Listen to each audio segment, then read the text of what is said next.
আসসালামু আলাইকুম, আশা করি সবাই ভালো আছেন। আমরা আজকে আইছি শ্রী শ্রী ঠাকুরবাণীর মেলাতে। আমরা দিনারপুর এলাকার মধ্যে সবচেয়ে বড় একটা মেলা ওই এই ঠাকুরবাণীর উৎসবটারে কেন্দ্র কইরা। তো আজকে আমরা মেলাটা দেখাইমু। প্রথমেই আপনারা দেখাইমু ওখানের যে তেঁতুই গাছটা আছে, ও তেঁতুই গাছটা আমরা সাথে আউকা। নবীগঞ্জ উপজেলার ঠাকুরবাণী, নবীগঞ্জ উপজেলার শতগ্রামে এই ঠাকুরবাণী। আর এই ঠাকুরবাণীটা আজকে আমি আপনারা দেখাইমু।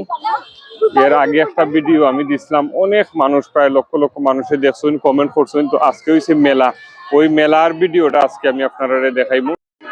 অনেক ভক্ত অনুরাগী তারা আইসুন মেলা দেখাত।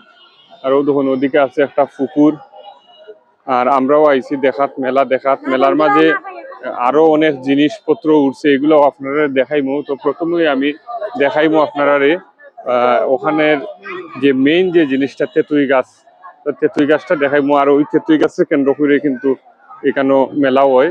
ওই তেঁতুই গাছে দিয়ে ওখানের যিনি ঠাকুরবাণী আসলা, ওই তেঁতুই গাছ দিয়ে তাই উঠতে উদাও হয়ে গেছে থাকে, এরকম একটা কথা আছে প্রচলিত। তো ওই হিসাবে ঠাকুরবাণীর উপলক্ষে কিন্তু এখানে মেলা হয়। অনেক মানুষ দেখুন আপনারা, অনেক মানুষ হয়েছেন। তো আমরা যারা আস্তে আস্তে আশা করি ধৈর্য ধরে আপনারা থাকবো আমরা সাথে। আর এখানেও যে জায়গাটা দেখছেন, এখানেও তারা প্রসাদ খাইতেছে, যারা তাদের হিন্দু ধর্মাবলম্বী আছেন অথবা অন্যান্য ধর্মাবলম্বী আছেন, যারা তার সমর্থিত।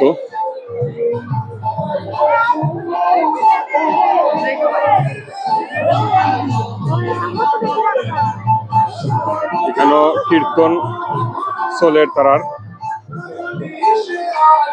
দেখুন খুবই সুন্দর একটা প্লেস। আর ওই সে তেঁতুই গাছ, দেখুন কত বড় তেঁতুই গাছ।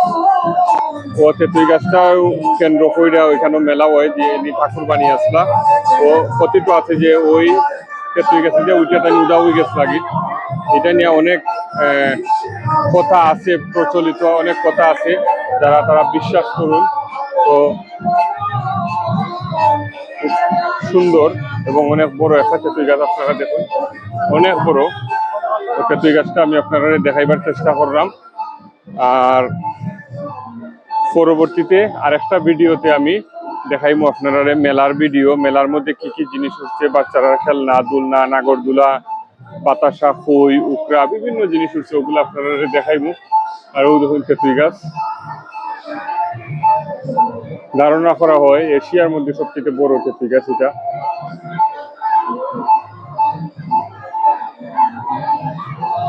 ওখানে লেখা আছে মহাপ্রসাদ ভোজনালয়।